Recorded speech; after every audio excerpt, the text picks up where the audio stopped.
Alors, bonsoir tout le monde, bonsoir les messieurs, les dames, les conseillers, les conseillères, bonsoir le public. Alors, bienvenue à cette séance régulière du lundi 16 janvier 2023. Alors, aujourd'hui, on débute la séance avec un petit côté un peu spécial. D'abord, on va souligner en remettant une plaque commémorative à Mme Francine Taillon, aussi mon bel service. Francine, ça me fait extrêmement plaisir de pouvoir te remettre cette plaque-là, souligner tout le travail que tu as fait depuis les 30 dernières années ici à la municipalité et dire que plein de monde ont pu témoigner de ta présence, de ton travail, ta bonne humeur. Et puis, en tout cas, nous, on est super contents de tout ça, encore une fois, tout ce que tu fais. Alors, on avait une plaque, comme tu sais, qui était en construction. Maintenant, elle est prête. Et puis, encore une fois, ça nous fait plaisir de tout le monde en considération, encore une fois, tout ce que tu as formellement et informellement à la municipalité et aux organismes qui alors,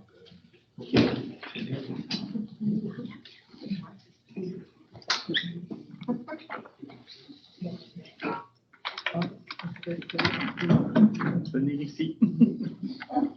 Se mettre à l'aise. Donc, en hommage à une employée dévouée, appréciée et travaillante, nous te remercions pour le travail incroyable accompli au cours des 29 dernières années. Te souhaitons une retraite remplie de moments amusants en faisant ce que tu aimes avec les gens qui te sont chers. Profite bien de ta retraite. J'ai vécu 2 belles années avec toi sur les 29. J'ai eu la chance, en fait, de te côtoyer pendant 2 ans. Maintenant, je sais que tu vas apprécier ces moments-là. Tu es une femme qui aime beaucoup ta famille, tu en parles beaucoup, donc tu vas pouvoir vivre des beaux moments avec tes petits-enfants et tes enfants. Toutes sortes d'activités, le ski, la natation, toutes sortes de choses, les sorties au resto. Donc, profite bien de ces moments-là qui sont pleinement mérités après une si belle carrière. Merci.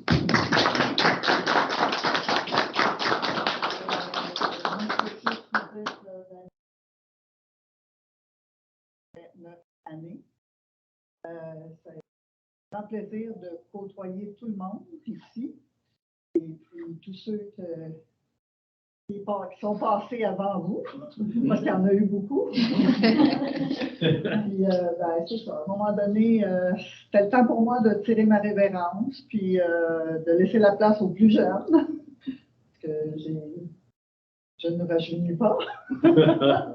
Alors, c'est ça. Je vais profiter de la vie un peu plus et d'avoir des projets en réserve depuis un bon bout de temps. Merci beaucoup. Ben oui, merci. Viens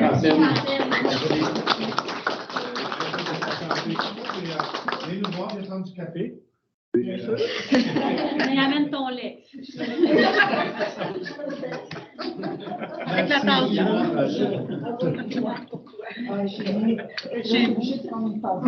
Ah, ben là. Merci, Francine, pour les 29e année. Oui. Vous les avez fait toutes ensemble, les 29? Avec les élus. Beaucoup de collègues qui ont passé, des DG, des pompiers, des chefs.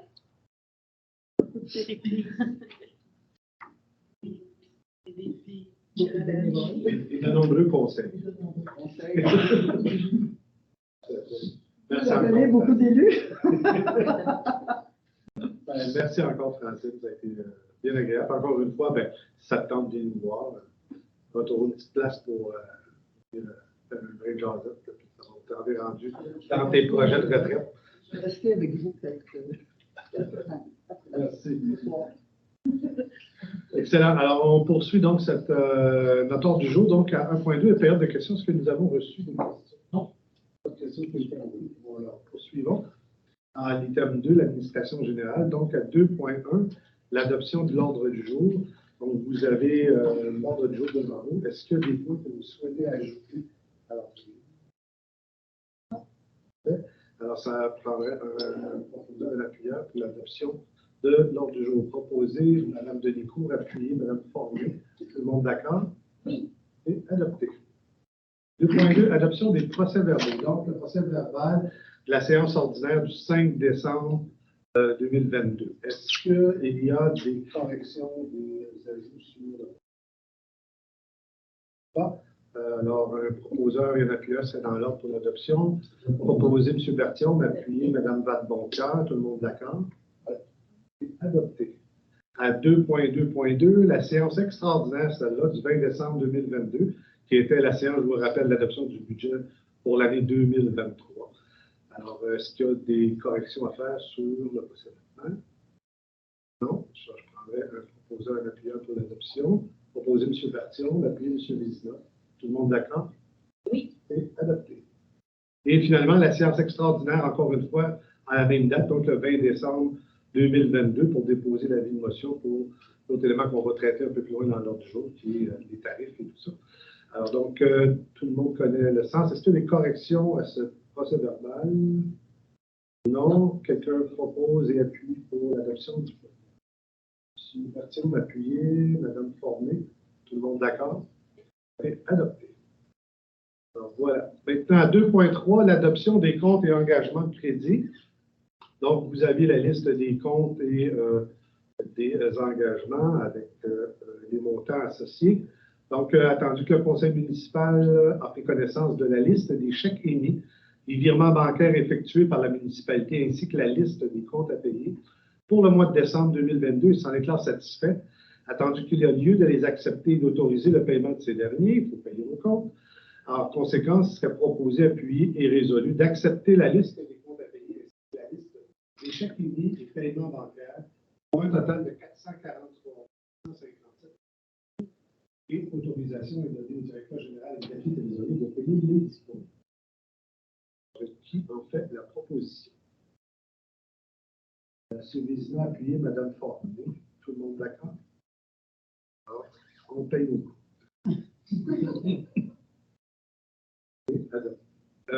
Poursuivons avec le rapport sur les plaintes à 2.4. Donc, nous avons reçu une plainte. Quelqu'un qui s'est plaint que la collecte des gros rebuts n'a pas été effectuée. Alors, ça a été transmis à Compo Richelieu qui traite ces dossiers-là.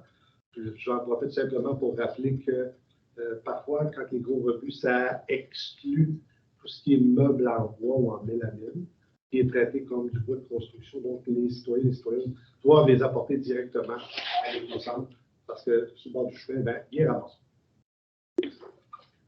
Voilà. Est-ce que sur l'autre, non. Est-ce qu'il y a des questions sur la plainte qui a été adressée au conseil? Merci. Poursuivons 2.5. Adoption du règlement 23-399 décrétant l'imposition des taxes compensatoires et tarifs pour l'année 2023. Alors donc, je vous fais grâce de tous les considérants. Alors donc, on a adopté un budget. À partir de ce budget-là, il faut aller chercher les sous pour être capable de financer les dépenses qui ont été adoptées dans l'ordre de ce budget-là. Alors donc, il serait proposé, appuyé et résolu d'adopter le règlement numéro 23-399 décrétant l'imposition des taxes, compensations et tarifs pour l'année 2023. Je rappelle que le paiement de ces taxes-là se fait en 4 versements, donc c'est possible donc, pour les citoyens et les citoyennes de pouvoir répartir sur 4 versements le paiement de ces taxes-là. Alors, qui en fait la proposition? Mme Vadeboncoeur, appuyée par Mme Denicourt. Tout le monde d'accord? C'est adopté. Alors, on poursuit à 2.6 pour l'envoi du bulletin sur le budget, les taxes et tout ça. Alors, donc, c'est un beau bulletin, et je le dis, un très beau bulletin qu'on envoie à tous nos citoyens et nos citoyennes et qui rassemble l'ensemble de l'information financière de la municipalité, les orientations au niveau des dépenses, des immobilisations, et toutes sortes d'informations qui sont utiles donc aux lecteurs ou lectrices qui vont faire ça.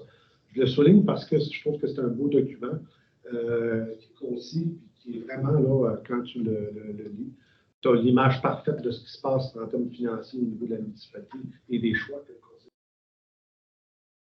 Alors, donc, pour envoyer ça, ça prend une résolution. Alors, si vous êtes d'accord, je prendrai un proposeur d'appuyeur pour l'envoi de ce bulletin.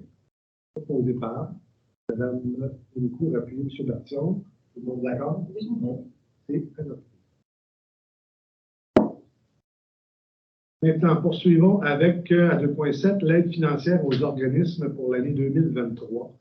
Alors, vous avez la liste des organismes qui vont recevoir des subventions de la part de la municipalité.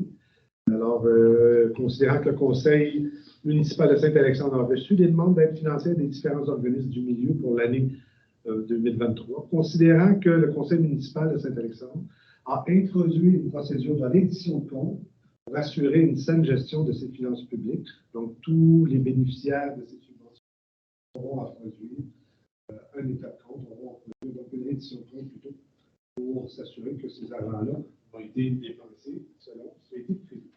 Alors, il sera proposé, appuyé et résolu d'accorder les subventions aux organismes suivants. Donc, la Fabrique de Saint-Alexandre pour 15 000 le Club de l'Âge d'Or pour 5 000 le Centre d'entraide régional d'Harryville pour 3 000 le Centre de la petite enfance, le Champ des rêves pour 1 600 Covabar pour 500 le programme ALUS pour 1 000 l'Association des loisirs de Saint-Alexandre, l'ALSA, pour 22 500 l'organisme Saint-Alex en feu pour 10 000 et l'École de Saint-Alexandre pour 12 000 de procéder au versement de l'aide financière en 2 versements. Que le premier versement soit effectué en février et que le deuxième versement soit effectué lorsque la reddition de compte sera approuvée et que finalement, que le premier versement soit retenu pour les organismes qui n'ont pas soumis leur reddition de compte finale pour l'année 2020. Tout le monde connaît le sens de qui en fait la proposition? Je propose Mme Fournier, appuyée par Mme Denicourt. Tout le monde d'accord? Oui. Et adopté. À 2.8, avis de motion et dépôt du projet de règlement 23-402, modifiant le règlement 14-269 afin de prolonger le programme de subvention pour favoriser le remplacement des toilettes à débit régulier par des toilettes à faible débit. Donc, ça revient à tous les ans et c'est correct. Alors donc, une avis de motion, donc on reconduit le programme de subvention des toilettes à faible débit. Et pour ce faire, à tous les ans, il faut revenir, il faut que le Conseil donc, donne son aval pour qu'on puisse procéder. Alors, l'avis de motion est par la présente donné par une personne qu'un règlement sera soumis à ce Conseil à sa prochaine séance ou à une séance subséquente afin de modifier le règlement 14-269, afin de prolonger le programme de subvention pour favoriser le remplacement des toilettes à débit régulier par des toilettes à faible débit. Conformément aux dispositions de l'article 445 du Code municipal du Québec, cette personne dépose une copie du projet de règlement 23-402, modifiant le 14-269, afin de prolonger le programme de subvention pour favoriser le remplacement des toilettes à débit régulier par des toilettes à faible débit. Un jour, on va faire le tour de la communauté et toutes les toilettes seront changées. Alors, ce jour viendra dans un avis assez proche. Alors, qui a fait le dépôt de cet avis de motion? M. Vézina. Alors, merci. S'il n'y a pas de questions, ça complète ce point. À 2.9, résolution d'appui pour la construction d'une école secondaire à la Colle. Alors ça fait suite à la rencontre que nous avons eue à la MRC dans le Conseil des maires. Alors la Colle cherche des appuis et désire avoir une école qui va être près de la municipalité de la Colle, donc diminuer le temps de transport des étudiants qui vont ça permet aussi de favoriser leurs études du fait qu'ils sont près de la maison. Et la Colle se développe, Saint-Jean développe également. Alors, c'est un besoin qui dure depuis. On fait grâce de l'ensemble des considérants qu'il y a dans la proposition, mais grosso modo, c'est ça. Être capable donc de construire une école qui va desservir donc, le secteur périurbain de la Colle, donc la campagne de la Colle, pour ces élèves-là. Alors, donc, l'ensemble des considérants, vous les avez. En conséquence, il est proposé, appuyé et résolu que le préambule de la présente en fasse partie intégrante, que le Conseil de la municipalité de Saint-Alexandre appuie la demande effectuée au gouvernement du Québec de procéder à la construction d'une école secondaire au sein de la municipalité de la Colle afin de desservir le milieu périurbain et ainsi éviter de grandes distances à parcourir pour les usagers des services scolaires. Tout le monde connaît le sens. Est-ce qu'il y a des questions, des commentaires sur la proposition? On parle de quoi comme village? C'est en fait le secteur périurbain de la Colle. ma géographie n'est pas super exacte, là, mais on parle C'est pas une question. Montréal, c'est Clarenceville, ça va juste. Clarenceville, puis du côté de la rivière, tu as la côte, puis un peu avant, c'est Saint-Valentin, mais là, je ne suis pas certain là, que ça inclut. Mais c'est beaucoup la campagne immédiate là, de la côte, si je peux dire. C'est un peu trop. C'est pas dans la même zone comme ça. Les grandes seigneuries. Ah, OK. C'est bon. Alors, qui est-ce que vous appuyez cette résolution? Madame Delécourt, Madame Bazoncal. Tout le monde d'accord? Oui. Qui agrandissent notre école avant. On va s'assurer que les budgets restent là. On change de thème, donc, à 3, sécurité publique. À 3.1, le service de sécurité incendie, le rapport. Alors, M. Pollard, bonsoir. Bonsoir tout le monde. Alors, le mois de décembre, ça a été un mois de décembre tranquille. Tant mieux pour nos pompiers. Ils ont pu passer Noël à la maison. Puis, tant mieux pour les citoyens, tout le monde en sécurité. Donc, malgré les conditions routières, tout ça, ça s'est somme toute bien passé en décembre. On a 2 appels incendie et 2 appels nucléaires. Par la suite, là, on a reçu nos nouveaux radios. Enfin, tout le nouveau système de communication a été mis en place vendredi dernier. Aujourd'hui, moi et Richard, on a reçu une formation sur le nouveau système de communication. On va pouvoir former nos pompiers. Ça fonctionne numéro 1 pour tout de suite, on va toucher du bois, que ça continue comme ça. Mais pour le moment, là, c'est 5 sur 5, c'est merveilleux. Enfin, on est capable de se parler comme du monde. Puis, avec le nouveau système, en plus, c'est un système de patch là, dans notre langage à nous. Là. On va être capable de parler avec nos entrailles, puis nos entrailles vont être capables de parler avec nous. Parce que sur la rive sud ici du Richelieu, il y a seulement Saint-Alexandre puis Notre-Dame qui sont en U, en UHF, puis les autres services incendies sont en V. Fait que maintenant, nous autres, avec notre nouveau système, on est capable de parler autant en V qu'en U, puis les autres vont être capables de nous parler, même si nous, on est en U, par le système de patch. C'est un répéteur, dans le fond, qui traduit le U en V et numérique, et ainsi de suite, analogique. Ensuite, ça c'est une bonne nouvelle, fait que enfin, Odile, tu vas pouvoir avoir tes radios. Là, la personne de Communication Plus va m'envoyer une demande, parce qu'il faut faire une demande au CRTC pour une nouvelle fréquence radio pour Saint-Alexandre qui va être loisir, Saint-Alexandre. Fait qu'il va y avoir des frais là-dessus que je vais discuter avec toi, mais c'est vraiment minime. Non, mais c'est pas des gros frais. Puis tu vas avoir tes propres fréquences radio maintenant avec les radios, ils vont les programmer pour vous autres. Puis les autres radios qui vont rester, il va nous en rester 10 quand on va avoir fini, là, dans ceux qui sont encore potables. On a décidé, on en reparlait en comité sécurité incendie, sécurité civile, mais on va les garder pour les mesures d'urgence. Puis en backup. Parce que pour ce qu'on en tirerait comme revenu, je pense qu'on est mieux les garder pour nous. Ouais. Ensuite, le camion, le nouveau camion, malheureusement, demain, il retourne chez Aérofeu pour 3 jours. On va remettre notre vieux, on a bien fait de garder notre vieux camion, on va le remettre en service pour 3 jours. Demain, on se fait couvrir par Notre-Dame de Stanbridge. C'est pas des grosses affaires qu'il y a à régler dessus, là, c'est comme tous les équipements neufs comme ça, là, il y a des petites mises à jour à faire dessus, il y a des ajustements de pompe à faire, des ajustements de valves. Il y a des lumières dans un coffre qui doivent rajouter sur les coins pour la sécurité. Il y a le siège 911 de l'officier qui n'avait pas été installé à la construction. Si on le savait, là, il était backorder en français, il n'était pas disponible. Là. Fait que là, ils l'ont reçu, fait qu'ils vont installer le siège 911 en même temps, et ainsi de suite. Fait que dans 3 jours, le truck devrait être A1 en fin finale. Mais c'est toutes des petites choses à régler, là, c'est rien de majeur. Il n'y a pas de débris majeur sur le camion. Ah ouais, on s'imagine que oui. fait que c'est ça. Ça finit mon rapport. Super. Puis, naturellement, je vais faire mon rapport final de 2022. Là, mon rapport final pour le schéma de couverture de risque, puis ainsi de suite. On va passer ça en séance de PP.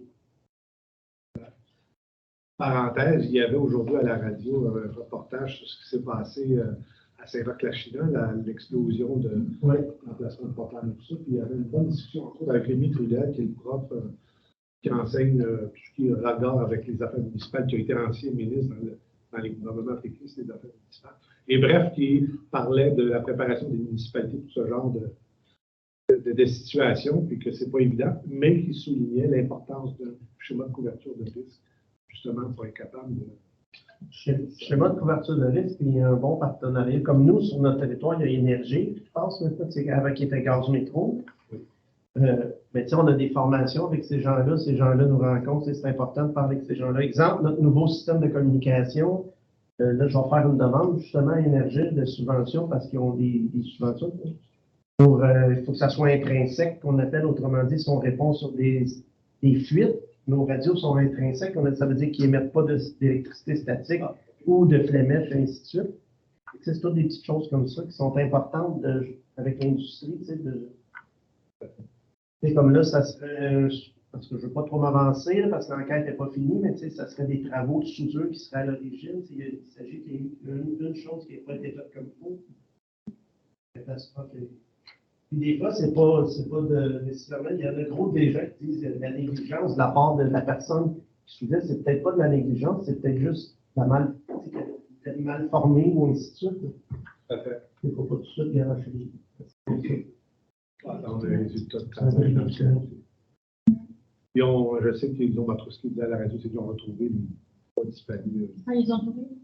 Il reste à les identifier. Et si ce n'est pas fait facilement, c'est qu'on comprend que ces gens-là ont.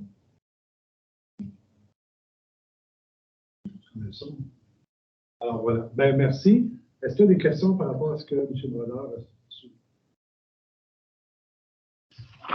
D'accord. Ben, poursuivons. Merci M. Brodeur pour votre rapport. Avec 3.2, l'avis de motion et dépôt du projet de règlement 23-400 sur la prévention des incendies. Alors, je rappelle que c'est un avis de motion. On va faire l'adoption finale soit à la séance de février ou ailleurs, dépendamment du qu'on en soit rendu dans le traitement de ça. Alors, donc, c'est un règlement qui sera soumis donc, au Conseil. Et un règlement qui a fait beaucoup de travail à notre directeur général et qui va nous faire l'honneur de présenter grosso modo un peu les grandes lignes du monsieur le maire. Donc, le règlement 23-400 qui va être déposé, c'est le règlement qui concerne la prévention des incendies sur le territoire de la municipalité de Saint-Alexandre. Auparavant, il y avait un règlement qui était applicable sur le territoire de la municipalité, qui était le règlement 425 de la MRC du Haut-Richelieu, qui avait été adopté en 2006. Toutefois, maintenant, la MRC ne s'occupe plus de la modification réglementaire de ce règlement-là. Donc, les municipalités sont tenues d'appliquer. Et on nous demande d'appliquer, à partir de maintenant, de nouvelles dispositions en lien avec le CBCS, le Code national du bâtiment. Les changements qui sont exigés, qui doivent être appliqués à partir de cette année, notamment en raison de ce qui a pu être observé dans les dernières années, par exemple à l'île verte, où il y a eu l'incendie dans une résidence de personnes âgées. Donc, il y a des dispositions qui vont être ajoutées. Les principales dispositions concernent notamment les gicleurs semi-automatiques qui doivent être présents dans toutes les salles où est-ce qu'il y a des personnes qui résident, dans le fond, pour éviter la propagation des incendies. Des multilogements également, des notions par rapport à ça. Donc, il y a quelques exemples qui ont été rajoutés là-dessus au niveau du CBCS, au niveau du Code national du bâtiment, qui font maintenant partie du règlement.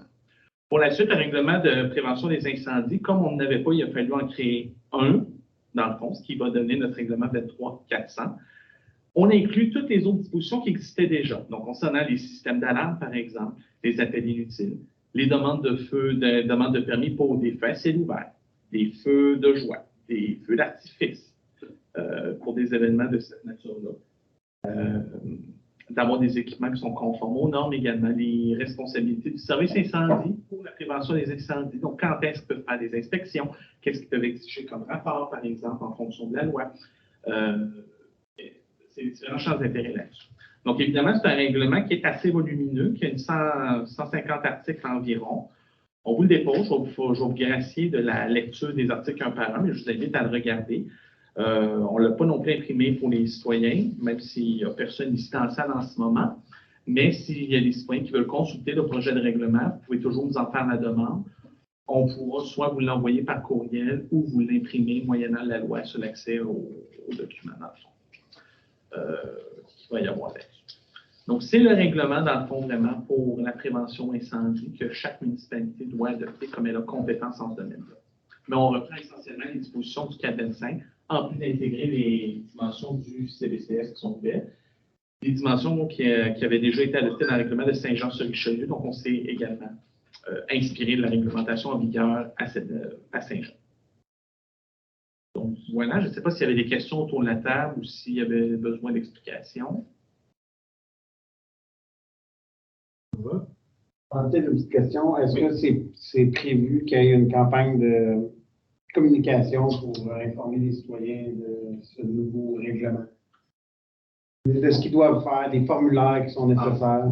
En fait, il va certainement avoir une mise à jour de nos communications actuelles parce que le règlement, il ne sort pas d'un chapeau qui est nouveau. C'est simplement ça, c'est une modalité administrative, mais il y a déjà des choses qui existaient, comme le fait de demander un permis pour un feu à ciel ouvert. Quand les pompiers demandent de vérifier les systèmes d'alarme dans les maisons, quand on avance ou on recule l'heure, ça fait un peu partie de tout ça.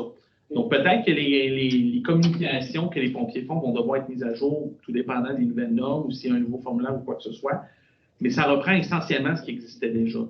Et c'est un travail qui est périodique, si je peux dire. C'est pas juste en fin de campagne, 23 400, ça reprend essentiellement les mesures qui existaient déjà à ce niveau-là. Mais pour répondre à ta question, ça fait partie de la prévention d'informer les gens. C'est comme les foyers à ciel, c'est pour les feux à ciel ouvert, les foyers conformes, et ainsi de suite. Ça va continuer, les feux d'artifice. On va continuer à faire de l'information des gens versus le flambeau, les communications municipales. Alors, c'est une belle brique, donc je vous invite à lire cette soirée. Je vais vous inspirer pour la suite. Alors, l'avis de motion est par la présente donnée par qu'un règlement serait soumis à ce conseil à sa prochaine séance ou à une séance subséquente concernant la prévention des incendies sur le territoire de Saint-Alexandre. Conformément aux dispositions de l'article 445 du Code municipal du Québec, cette personne dépose une copie du projet de règlement 23-400 concernant la prévention des incendies. Alors, qui dépose l'avis de motion? Avocat, merci. Alors, poursuivons à 3.3, qui est le renouvellement de l'entente incendie avec la ville de Farnham. Donc, nous avons des ententes des ententes d'entraide avec la ville de Farnham, et c'est la reconduction donc de cette entente d'entraide-là. Je vais faire la lecture de la résolution, puis après ça, M. Brodeur, je ne sais pas si vous voulez attacher quelque chose là-dessus, ben on ira avec ça. Donc, considérant que chaque municipalité s'engage à fournir le personnel et les équipements de son service de sécurité incendie requis par la municipalité requérante pour lui prêter assistance à l'occasion d'un combat incendie ou d'un autre sinistre de même nature, en notant que le personnel et les équipements concernés soient disponibles sans mettre en danger sa propre sécurité.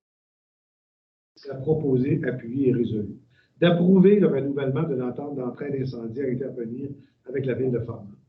Que le maire et le directeur général et greffier trésorier soient autorisés à signer pour et au nom de la municipalité de Saint-Alexandre l'entente d'entraide incendie avec la ville de Farnham. Alors, est-ce qu'il y a un proposeur, un appuyeur pour cette résolution? M. Bézina, appuyé par M. Bartion. Excellent. Tout le monde d'accord? C'est adopté. M. Brodeur, avez-vous des choses à vous ajouter, pas vraiment? Ouais, on avait déjà l'entente avec la ville de Farnham. C'est un renouvellement dans le fond. Ils ont apporté quelques petites modifications, surtout au sujet de leur tarification, de leur taux horaire pour les hommes et ainsi de suite. Parce que la ville de Farnham, les pompiers sont syndiqués. Suivi d'une convention collective, mais somme toute, il n'y a pas de changement majeur. L'ajustement administratif. Puis Saint-Alexandre, on est appelé Sainte-Sabine, et ainsi de suite, le 9e rang, tout ça. C'est la ville de Farnham qui couvre ce territoire-là. Ils touchent à notre territoire. C'est pour ça que ça nous prend une entente avec la ville de Farnham. Tout à fait. Questions, commentaires? Ça va? Alors, poursuivons avec point 3.4, désignation d'un véhicule d'urgence appartenant à la municipalité. Alors, donc, le projet de résolution est assez simple, donc il serait proposé, appuyé et résolu de désigner le véhicule Ford Escape 2010 immatriculé FLX 5656-6 appartenant à la municipalité de Saint-Alexandre comme étant un véhicule d'urgence dûment autorisé par la municipalité, parce qu'il y a des droits qui sont associés au fait d'avoir le titre de véhicule d'urgence. Alors, qui en fait la proposition? Mme Fournier, appuyée par M. Pertion. D'accord? Oui. Question, commentaire? Une précision peut-être pour les citoyens qui nous écoutent, ce n'est pas un nouveau véhicule, c'est un véhicule qu'on utilisait déjà. C'est seulement parce que la loi a changé, et maintenant il faut immatriculer le véhicule, même si c'est un véhicule léger, urgence, puis il doit être inspecté par la SAC à chaque année. Pour être inspecté par la SAC, ça prend une résolution de conseil comme quoi le conseil considère ce véhicule-là appartenant à la municipalité comme véhicule d'urgence pour que la SAC le plaque véhicule d'urgence pour qu'il puisse être inspecté comme véhicule d'urgence. C'est la maison des 12 travaux de STP. On se rend. Merci. On change d'item transport. Il n'y a pas de résolution à étudier. Point 5, hygiène du milieu. Alors, à 5.1, adoption du règlement 23-398 établissant la répartition des coûts pour l'inspection de la canalisation et réparation des tassements du ruisseau Chartier, la branche 6. Alors, donc, il y avait eu l'avis de motion qui a été déposé à la séance précédente.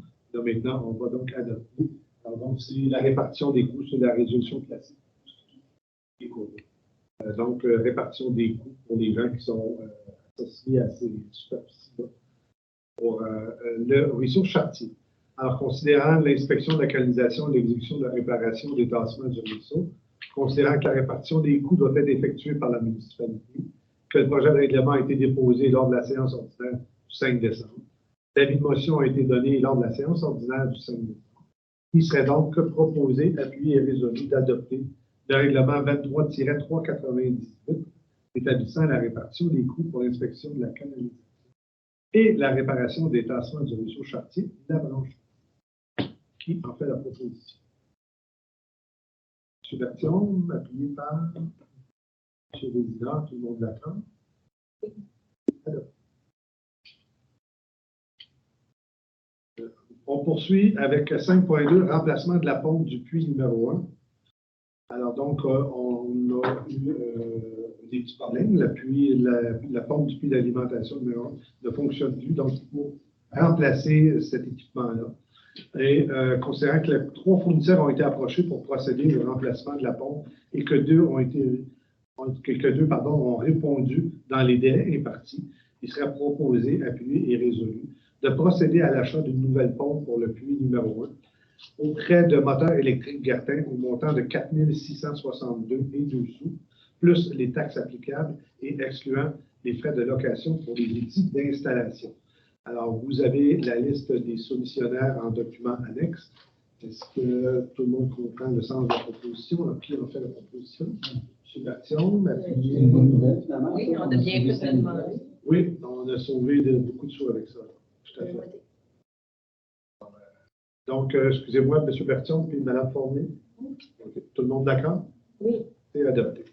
Oui, c'est important.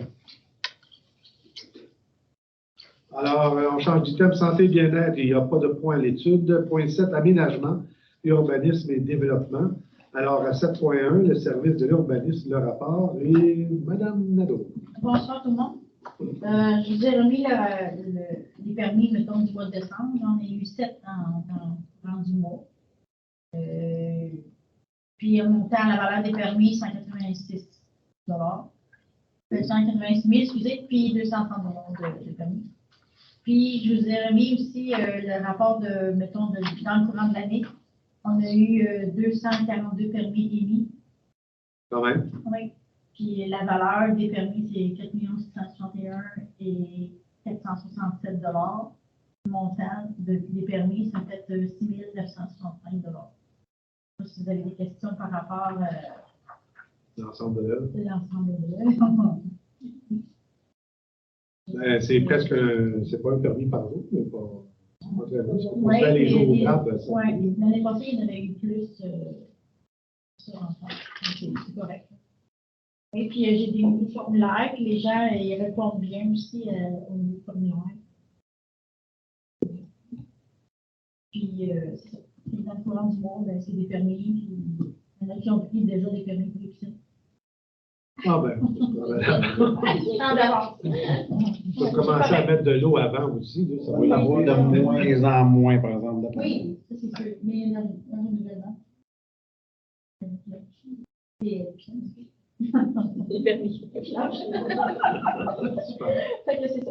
Fait que ben, c'est ça. Puis pour côté des pompes, ça fait déjà un mois qu'on attend parce que là, c'était les fêtes. On n'avait pas de réponse. C'est pour ça qu'on avait juste une. Puis on attendait pour en avoir d'autres. Ça va valu la peine. Oui, on a eu la peine.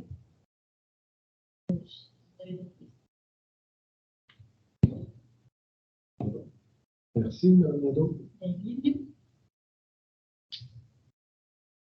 On poursuit donc 7.2, demande d'autorisation, aliénation du lot 4 992 123. Alors donc, c'est une demande d'autorisation. Ça passe maintenant dans les nouvelles règles par les municipalités avant de se rendre à la MRC et ailleurs. Alors, considérant la demande d'autorisation à la CPTAQ déposée par M. Samuel Côté-Hugues, il vise une utilisation à des fins agricoles sur une partie du lot 4 992 123. Considérant que l'usage du terrain ne sera pas différent de l'usage actuel, que le secteur n'est pas desservi par l'aqueduc municipal et le réseau d'égouts municipal, et que le projet est conforme à la réglementation municipale, donc il serait proposé, appuyé et résolu que le conseil municipal de Saint-Alexandre appuie la demande d'autorisation à la CPTAQ déposée par Samuel Côté-Hugues et recommande à la commission d'approuver la demande. Est-ce que j'ai le proposeur et l'appuyeur pour cette résolution? Mme Denis Couvre, appuyé, Mme Fornier. Tout le monde d'accord? Oui. Merci. Adopté.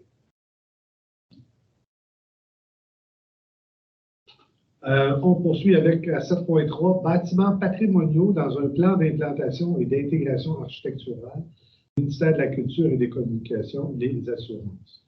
Alors donc, c'est une projet de résolution qui nous a été transmise par la MRC des Mascoutins, donc le secteur Saint-Hyacinthe et autour. Alors donc, ce qui en est, je vous résume ça là, plutôt que la lecture des considérants, c'est qu'actuellement, les politiques de protection du patrimoine font en sorte que le gouvernement a des enveloppes budgétaires et a mis en place un certain nombre de programmes pour favoriser la conservation des bâtiments dits patrimoniaux. Le problème avec ça, c'est qu'actuellement, et de là vient la plainte de la MRC, parce que c'est eux qui l'ont vécu de façon plus criante, c'est que les assureurs ne veulent plus assurer des bâtiments dits patrimoniaux pour des raisons qui leur appartiennent. Alors, les citoyennes et les citoyens qui voudraient faire reconnaître le côté patrimonial de leur bâtisse ou d'une bâtisse qu'ils connaissent et tout ça, bien, ont de la difficulté à faire assurer ce bâtiment-là. Et donc, ça les décourage de faire une procédure de faire reconnaître finalement leur bâtiment comme étant patrimonial. Oui, et il y a des assurances même qui vont jusqu'à des gens qui sont touchés par un plan d'intégration et d'implantation architecturale. Donc, quand les gens font partie du territoire visé par ça, les assurances ne veulent plus les assurer pour ces motifs-là, parce qu'ils considèrent que tout ce qui est patrimonial. Et ils ont une définition plutôt étroite de ce qu'est un bâtiment non patrimonial, c'est-à-dire qu'il faut que tu sois vraiment dans les années très, très récentes de la construction du bâtiment.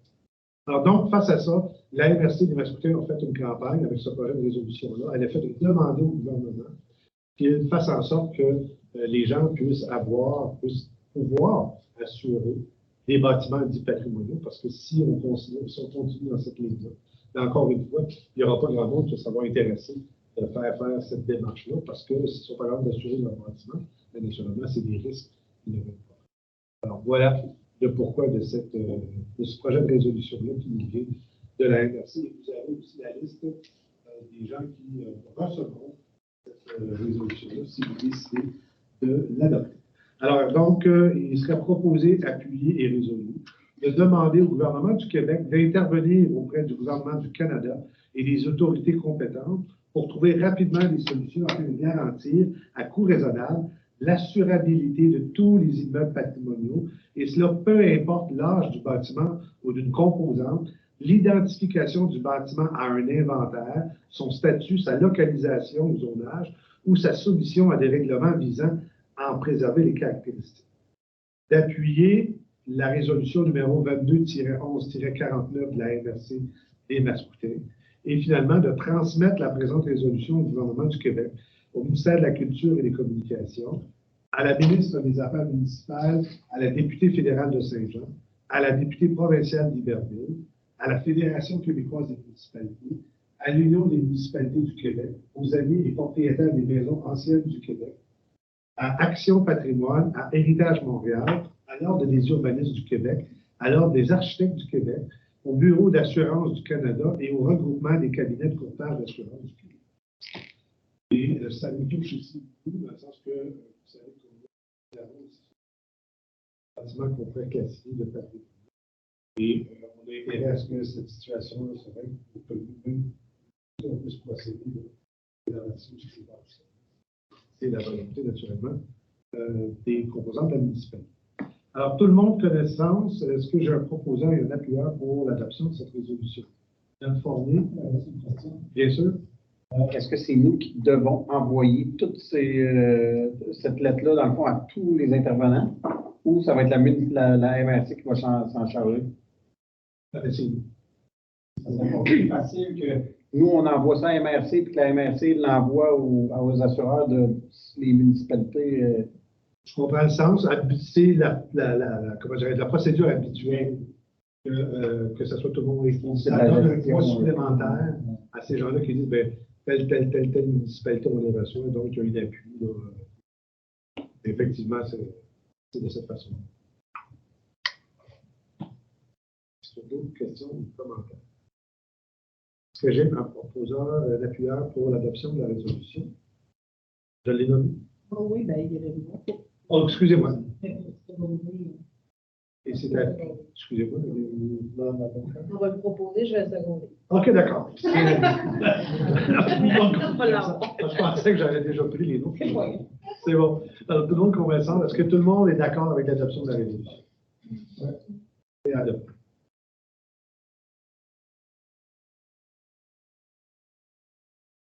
Alors, on poursuit à 7.4, l'avis de motion et dépôt du projet de règlement 23-401 concernant la démolition d'immeubles. Alors, parlant de patrimoine, on est là-dedans. Alors, donc, M. le directeur général a travaillé fort pour présenter ce règlement 23, ce projet de règlement 23-401 pour la démolition d'immeubles et exigé maintenant par le gouvernement. Alors, je laisse notre directeur général expliciter ce projet. Donc, comme mentionné par le maire, il y a eu des changements législatifs à l'Assemblée nationale du Québec qui ont entraîné des changements à la loi sur l'aménagement et l'urbanisme, ce qui fait en sorte que d'ici le mois de mars, chaque municipalité doit se doter d'un règlement de démolition d'immeubles. Le règlement de démolition d'immeubles va venir mettre différentes balises concernant la démolition des différents immeubles dans la municipalité. Je tiens seulement à mentionner que quand les citoyens vont faire une demande de démolition, à partir de maintenant, il va y avoir un processus un petit peu plus élaboré. Donc, ça ne passe plus seulement par le bureau de l'inspectrice municipale. Il va y avoir des éléments de plus. Cependant, il y a certains bâtiments qui sont exclus du règlement. On parle, par exemple, des bâtiments accessoires. On parle, par exemple, des immeubles qu'on doit démolir ou faire démolir pour se conformer à une ordonnance d'un tribunal. Un immeuble qui serait incendié ou endommagé détruit à plus de 50% de son volume. Un bâtiment qui sert à un usage agricole, donc une grange, une ferme, bref, un peu tout ça. Un immeuble que la municipalité veut démolir pour une usine fin municipale, par exemple un parc, une école, des éléments comme ça, ou un bâtiment temporaire au sens des règlements d'urbanisme. Donc, tous ces éléments-là ne se qualifient pas pour le règlement de démolition, à moins qu'ils soient considérés comme patrimoniaux. C'est le seul élément. Donc, à partir de maintenant, les demandes de démolition vont devoir passer par ce qu'on appelle un comité de démolition. Comité de démolition qui sera formé de 3 élus de la municipalité. Malheureusement, la loi ne permet pas que ce soit le CCU qui s'en occupe, c'est vraiment un comité à part qui doit gérer cet élément. Donc, le règlement vient un peu définir les règles de fonctionnement du comité de démolition, la nomination des gens et le rôle que ce comité-là a. Pour les bâtiments de nature intérêts patrimoniaux, le comité doit obligatoirement tenir des auditions publiques. Donc, il va y avoir un permis, pas un permis, mais un avis, dans le fond, qui va être affiché, un avis public, qui va dire que tel bâtiment est sujet à une demande de démolition. Ça va être affiché également sur le bâtiment pour que ce soit visible de tous. Et les citoyens qui voudront se faire entendre pourront participer à la consultation publique. À ce niveau-là. Il y a également toutes des modalités qui entourent le programme préliminaire de réutilisation du sol dégagé, donc qui pourront être adoptées dans ce règlement-là si le conseil décide de le faire. Le projet est déposé, mais le conseil est encore en train d'étudier cette modalité-là. Il y a également tout le processus d'analyse que l'on vient d'écrire également. Ce que le règlement dit également, c'est que quand le comité émet une décision, si la décision n'est pas contestée dans un délai de 30 jours, l'inspectrice municipale a le mandat d'émettre le permis. Si quelqu'un s'oppose ou qu'un membre du conseil décide de s'opposer ou que le conseil décide de s'en saisir, il peut. Le conseil va faire instance d'appel, si vous voulez, de la décision. Et à ce moment-là, le conseil votera au final si oui ou non ils autorisent la demande. À ce niveau. Il y a également des modalités qui existent concernant les immeubles à logement.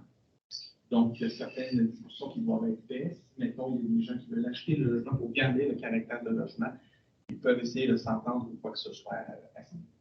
Donc, c'est un règlement qui est vraiment relativement nouveau, qui a été travaillé notamment par les avocats de la FQM, bien qu'on est vraiment tenu maintenant d'appliquer. Avec une adaptation, il va y avoir vraiment un travail de communication à faire pour cet élément-là, mais ça va vraiment changer la donne à ce niveau-là. Et juste pour mentionner au niveau d'immeubles patrimoniaux, tant et aussi longtemps que la MRC n'aura pas adopté la liste d'intérêts patrimoniaux, elle est en train de faire l'inventaire des bâtiments patrimoniaux, on constate que tout bâtiment datant de 1940 ou avant est d'intérêts patrimoniaux jusqu'à l'adoption de la liste par la MRC. Même si c'est une grange qui est quasi à terre et qui date de 1920, même si nous, on considère qu'elle n'a pas un intérêt patrimonial, on est tenu de respecter le délai si ça n'a pas été fait. C'est un délai de 90 jours à ce moment-là qui s'applique au ministère de la Culture. Est-ce que j'ai des questions sur le projet de règlement? Alors, juste rappeler que dans le contexte de ça, c'était, bon, vous vous rappelez peut-être dans l'actualité, il y a eu la démolition de maisons dites patrimoniales. Alors, le gouvernement a décidé de mettre en place une réglementation pour éviter ce genre de situation-là où les bâtiments dits patrimoniaux se font démolir carrément et puis que les citoyens n'ont à peu près rien à dire sur certaines choses. Deuxième élément là-dedans, puis le directeur général l'a soulevé, c'est le lien avec nos règlements actuels et tout ça. Alors là, on a regardé un petit peu dans l'étude préliminaire, je peux dire, de ce projet-là. Il y a peut-être certaines zones où ça peut s'entrecroiser. Tout ça. Alors ça, on va pouvoir travailler, regarder ça d'un œil un petit peu plus aiguisé. Et fondamentalement, c'est le but donc de cette démarche. Dans le journal de Montréal, aujourd'hui, il en parle. De l'oiseau. Peut-être depuis 2021. Puis, jusqu'à là, dans les zones patrimoniales, là, il y en a 75 qui ont été démolies pour rien. Grosse affaire, les églises, n'importe quoi. C'est malheureux parce qu'au Québec, on comprend que c'est une province qui n'est pas. Et nos bâtiments, il n'y en a pas beaucoup de bâtiments patrimoniaux qui tombent. Puis, malheureusement, parfois, ils sont très, très mal protégés. Non, mais moi, je voulais tout simplement poser la question, est-ce que ça a aussi rapport avec les démolitions de maisons qui sont encore saines et que les promoteurs veulent démolir pour bâtir, diviser les terrains et ça peut-être pour bloquer aussi ces gens-là, les promoteurs? Ben, j'ai l'impression que l'esprit de la loi, il y a l'aspect patrimonial, mais je pense qu'ils veulent également une plus grande démocratisation à cet effet-là. Ils veulent donner la chance peut-être à avoir des... Parce que le comité pourrait décider, même si ce n'est pas un bâtiment patrimonial, de faire une consultation publique sur une démolition. Par exemple, on démolit une maison sur la rue Saint-Denis parce qu'il y a un projet de faire des multilogements, par exemple. Ben, le comité pourrait décider de soumettre ce projet-là en consultation publique et là, les citoyens pourraient venir effectivement. Et c'est pour ça qu'il y a des dispositions également de programmes de réutilisation du sol qui sont facultatifs, mais que le conseil est en train d'étudier pour voir si oui ou non on garde. Ça permet de dire justement, bien, est-ce qu'on accepte que ce soit cette réutilisation-là qui soit faite ou pas. Qui est comme une condition préliminaire, si on veut, à l'autorisation de la démolition. On a jusqu'à quand pour adopter ce règlement? Théoriquement, on est tenu d'avoir un règlement pour le mois de mars. Donc là, on a la séance de février, mais on a la séance de mars également. Donc, vous pouvez prendre le temps, vous avez un bon mois pour étudier ou quoi que ce soit. C'est sûr que le règlement, dans la version que je vous ai remise en séance de travail, je vous ai souligné des dispositions en jaune. C'est les dispositions qui sont optionnelles ou facultatives que la municipalité peut se positionner. Mais le reste, pas mal ce qui est écrit dans la loi de l'aménagement et de l'urbanisme qu'on est tenu d'appliquer. D'autres questions, commentaires? Alors, qui peut donner l'avis de motion? M. Berthiaume. Merci. Ça clôt ce point-là. Alors, on change de thème pour loisirs et culture à 8.1. Le service des loisirs, culture et communication, le dépôt du rapport. Bonsoir tout le monde. Donc, le rapport du mois de décembre au loisir, évidemment, on a été occupé par toutes les célébrations entourant les fêtes. Donc, il y a eu 2 marchés de Noël dans la première fin de semaine de décembre. On a eu notre activité de dépouillement d'arbres de Noël dans la 2e fin de semaine. Un gros succès. On est bien fiers de cette nouvelle activité. Et puis, on a eu ici un rendu-compte le 17 décembre et un rendu-compte le 23 décembre. En fait, 2 activités qui étaient planifiées qui ont dû être annulées à cause là, des 2 journées de très mauvais temps. Donc, par prudence, ces activités ont été annulées, mais ça nous a quand même tenus occupés pour les organiser. Ensuite, on a eu aussi quelques activités sociales, donc qui nous a occupés aussi. Un événement pour le camion autopompe le 14 décembre, donc on va sauver. Et puis, là, en janvier, entre tout ça, on se préparait pour nos événements de janvier. On avait planifié le carnaval d'hiver, l'inauguration de la butte à visser pour ce samedi 21 janvier. Bon, en début de semaine dernière, quand on était dans nos derniers préparatifs, on n'annonçait pas de la météo très, très favorable, donc on a décidé de reporter notre événement au 18 février. Et puis là, à voir ce qui nous est tombé sur la tête vendredi. on dit qu'on aurait peut-être pu quand même le faire le 21, mais bon, on a pris la décision de le reporter. On va avoir plus de temps pour mieux se préparer. Quelles sont les autres activités? On a notre programmation de cours là, qui débute cette semaine. On a aussi l'heure du compte qui revient pour l'hiver. On a un concours de dessin pour la Saint-Valentin, donc on se prépare les prochaines semaines. On a la soirée ESSAR, qui est une soirée de reconnaissance pour les artistes là, du Richelieu, le milieu artistique, le milieu culturel. C'est ce jeudi.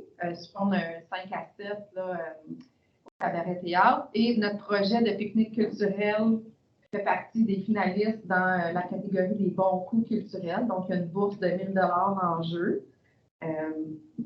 Et puis, le prix est remis au projet qui reçoit le plus de votes à la fois du public et à la fois du jury. Donc, les votes sont toujours possibles là, jusqu'à jeudi matin. Donc, allez voter en masse pour notre projet. Espérons avoir 1 000 $ de plus pour la programmation. On vote où, on dit? Sur le site maculture.ca.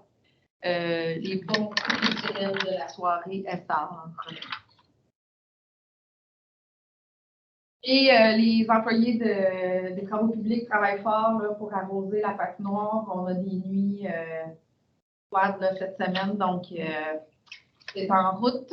On espère être capable de l'ouvrir dans les prochains jours. Super. Des questions? Excusez-moi, ça complète? Oui. Des questions, des commentaires? En tout cas, moi, j'en ai. La question du report de la date, c'est sage. C'est plus jouer gagnant, puis encore une fois, ça va laisser du temps pour les choses. Parce que là, on a eu un peu de neige, mais il n'est pas dit que jeudi, avec le redout et tout ça, que ça va le garder. Alors, non, je pense que vous avez pris une sage décision de remettre ça un peu plus tard. Concernant le dépouillement d'arbres de Noël et les cadeaux, avez-vous une idée du nombre de cadeaux qui ont été distribués? Marqué 123. Oui, on avait 123 inscriptions. OK. Il y a des gens qui ne sont pas présentés, là, donc il y en a à peu près moins d'une dizaine là, qui n'ont pas été remis là, à cette journée-là.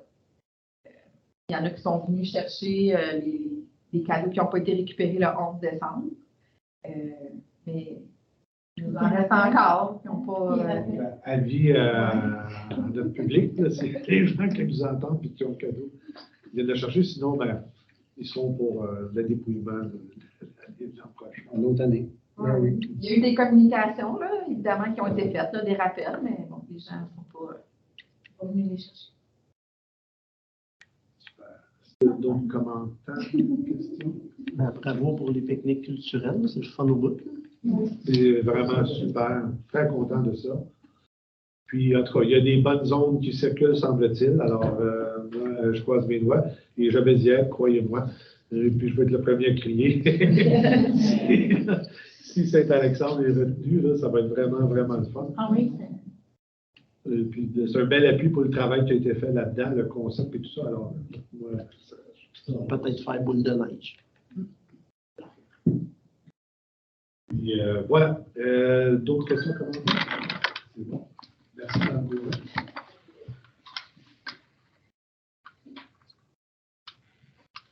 Alors donc, on passe à 8.2, qui est l'école de Saint-Alexandre. Donc, nous avons reçu une demande d'aide financière dans le cadre de l'activité « Je cours pour ma cour ». Alors donc, l'école a officiellement envoyé une lettre pour demander une aide financière de 1 000 pour soutenir l'événement qui vise, comme vous le savez, à amasser des fonds pour le projet de revitalisation et de rénovation de la cour d'école. L'an passé, nous avions donné le même montant, donc 1 000 pour ce type d'événement-là. Il n'était pas prévu au budget. Dans le budget, on avait une enveloppe pour l'école, pour les activités que nous avions prévues. C'est une nouvelle demande là, qui nous est apparue. Si le conseil décide d'aller de l'avant avec la demande, ben, les sous seront pris dans le fonds du budget de partenariat que nous nous sommes donnés lors de l'élaboration du budget, là, qui a un fonds de 4 000 $. Alors, si on décide d'aller de l'avant, c'est là-dedans qu'on va aller chercher ce fonds. Alors, donc, je prendrais un proposeur et un appuyeur. Moi, je vais proposer M. Bertillon, m'appuyer Mme Formé. Est-ce que vous avez des questions, des commentaires sur cette demande? Questions, pas de commentaires. Alors, tout le monde connaissant, tout le monde d'accord? oui, oui. La résolution est adoptée.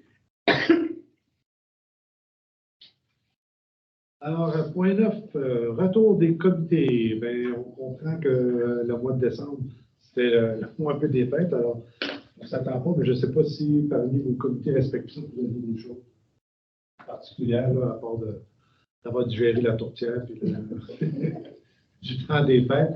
Je vais juste souligner qu'on a des suites là, à la campagne de promotion pour réduire la vitesse à l'intérieur de la ville. Donc, on a vu des personnages là, qui ont été affichés. Ça se poursuit. Et on espère naturellement que ça va avoir un effet sur. Alors, oui, M. Brodin.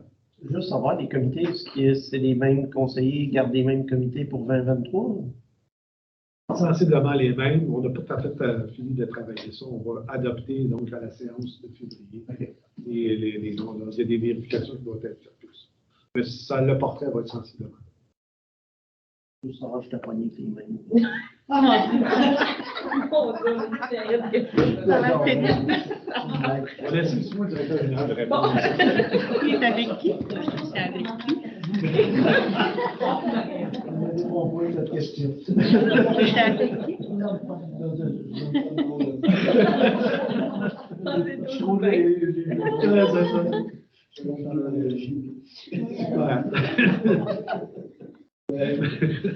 C'est bon, merci. Donc, retour des comités, c'est réglé. Point 10, affaires diverses. Est-ce qu'il y a des éléments que vous souhaitez pouvoir traiter? Parfait. Alors, on passe au point 11, correspondance. Vous avez donc les documents sur en fait, l'ensemble des correspondances qui sont là. Je n'ai pas d'autres particuliers pour dire là-dessus. Moi, j'ai des questions par rapport à ça. On a remise des amendes et frais à récupérer pour juillet, août, septembre. Donc, des mois normalement en été où -ce que les gens roulent vite. Puis là, je constate qu'on n'a que 1 626 $ de frais à récupérer. Fait que là, je me pose vraiment des questions là, par rapport à ça. Je trouve ça pas beaucoup.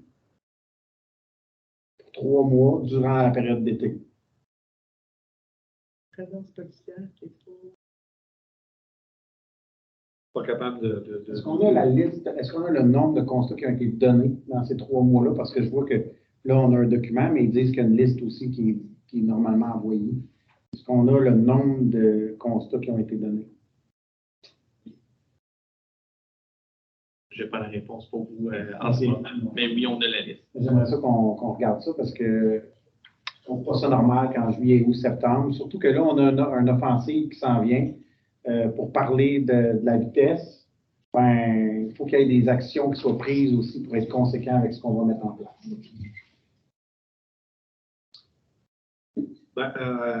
Comme je vous dis, je ne peux pas parler pour les services policiers qui s'occupent de ça. Je peux juste rappeler que dans le fond, les amendes c'est naturellement sur les routes qui sont régies par la municipalité. Et puis, pour le reste, est-ce que la police a été assez présente pour, disons ça comme ça, récolter le nombre d'étiquettes qu'on pense que c'est supérieur? Ça se peut même pas bien. Voilà. C'est 24. 24 en 3 mois. C'est ce que j'ai dans le rapport. Je tiens à vous préciser que je n'ai pas de contribution personnelle aux étiquettes qui ont été données là. Et, Je confirme, on a les noms. alors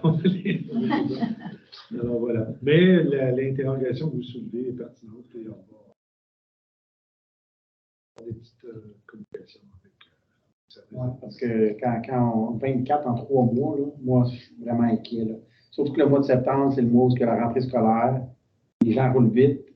Juillet et août, c'est des mois où les gens roulent vite. Comment ça qu'on n'a pas plus d'infractions qui ont été. Peut-être aussi qu'ici, on le regarde du côté du moitié du verre plein, que notre monde change un peu leur habitude. Puis, pas sûr, moi, voir les plaintes des citoyens puis de l'ensemble de la population. Je me pose des questions. Oui, merci. Merci. Merci. Fait que, Ça en prend, mais avec la campagne, ça va changer. Oui. Puis avec la présence policière, ça va changer. Voilà. Est-ce qu'il y a d'autres commentaires sur la correspondance? Ça clôt ce point-là. On s'est rendu à la deuxième période de questions. Pas de période de questions. Pas de questions. Et on passait maintenant au point 13, qui est la clôture de la séance. Alors, qui fait la proposition de lever la séance? Madame. Alors, merci tout le monde. Merci de votre présence. Encore une fois, une excellente année à tous et toutes. J'ai fait des beaux projets. Je suis convaincu qu'il va y avoir beaucoup de belles choses qui vont se passer dans notre vie. Bonne fin de soirée tout le monde. Merci encore. Francine, merci encore. Plaisir de te voir. Vraiment bien faire ton tour, ça va nous faire plaisir.